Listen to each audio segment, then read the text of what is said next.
नमस्कार दोस्तों, स्वागत है आप सभी का। आज हम लोग देखेंगे कक्षा 10वीं के हिंदी का चैप्टर 1, जिसका नाम है श्रम विभाजन और जाति प्रथा। ठीक है, श्रम विभाजन और जाति प्रथा, जिसके लेखक हैं डॉक्टर भीमराव अंबेडकर। ठीक है ना। आज हम लोग देखेंगे चैप्टर 1 का संपूर्ण प्रश्न उत्तर।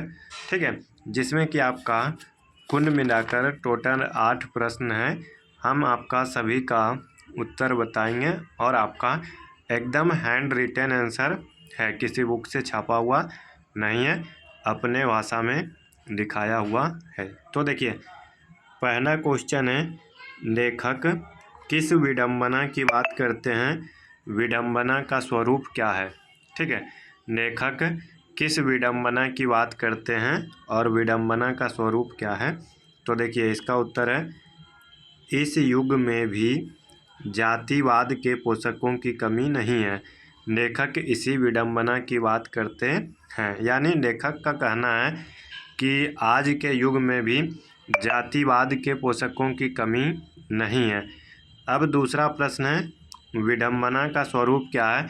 तो पैराग्राफ चेंज करके, विडंबना का स्वरूप है कि जाति प्रथा गंभीर दोषों से युक्त है, इसे समाज से हटा देना चाहिए।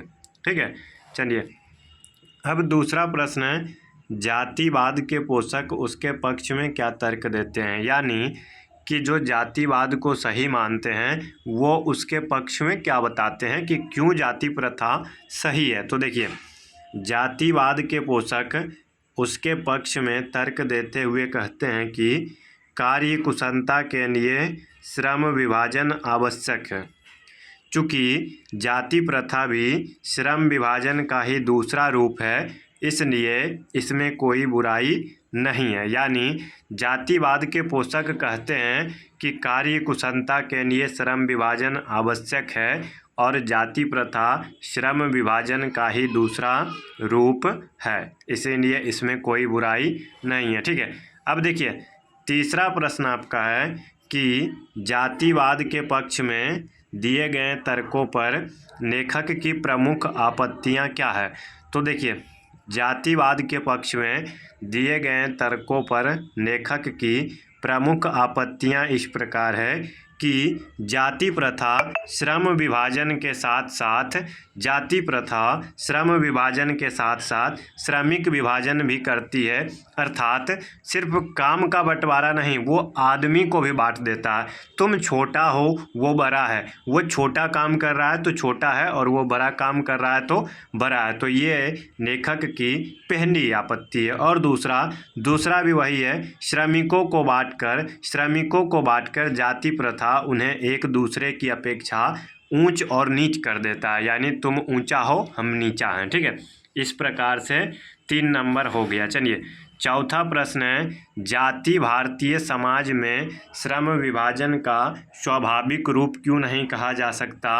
तो जाति भारतीय समाज में श्रम विभाजन का स्वाभाविक रूप इसलिए नहीं कही जा सकती क्योंकि यह मनुष्य की रुचि पर आधारित नहीं है। ठीक है, यहाँ छूट गया, यहाँ होना चाहिए था, यह मनुष्य की रुचि पर आधारित नहीं है। चलिए, अब आपका 5वां प्रश्न है, जाति प्रथा भारत में बेरोजगारी का एक प्रमुख और प्रत्यक्ष कारण क्यों बना है। देखिए, जाति प्रथा मनुष्य को जीवन भर के लिए उसके पैतृक पैसे में बांध देता है। कहने का मतलब, अगर कोई लोहार है, उसके पिताजी लोहा का काम करते हैं तो बेटा को भी यही करना पड़ेगा, और ज़रूरत पड़ने पर भी उसे अपना पेशा यानी रोजी बदलने की आज्ञा नहीं देती, जिससे व्यक्ति मन लगाकर अपना काम नहीं करता तो उसका आमदनी घट जाता है, सीधे सीधे वह बेरोजगार हो जाता है। इस प्रकार हम कह सकते हैं जाति प्रथा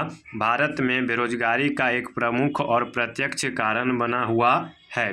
ठीक है, छठा प्रश्न है, लेखक आज के उद्योगों में गरीबी और उत्पीड़न से बड़ी समस्या किसे मानते हैं और क्यों। तो लेखक आज के उद्योगों में गरीबी और उत्पीड़न से भी बड़ी समस्या जाति प्रथा को मानते हैं, क्योंकि यह मनुष्य के सामने ऐसी स्थिति उत्पन्न करता है कि काम करने में व्यक्ति का दिन और दिमाग नहीं लगता। इससे बेरोजगारी तो आती है तो लोग कार्य कुशलता भी हासिल नहीं कर पाते हैं। ठीक है, यानी क्या है कि लोग अपना काम को दिन और दिमाग लगाकर नहीं करते, जिससे बेरोजगारी के साथ साथ कार्य कुशलता भी हासिल नहीं हो पाती है। ठीक है, अब देखिए 7वां प्रश्न है, लेखक ने पाठ में किन प्रमुख पहलुओं से जाति प्रथा को हानिकारक बताया है? तो लेखक ने पाठ में निम्नलिखित प्रमुख पहलुओं से जाति प्रथा को एक हानिकारक प्रथा के रूप में दिखाया है।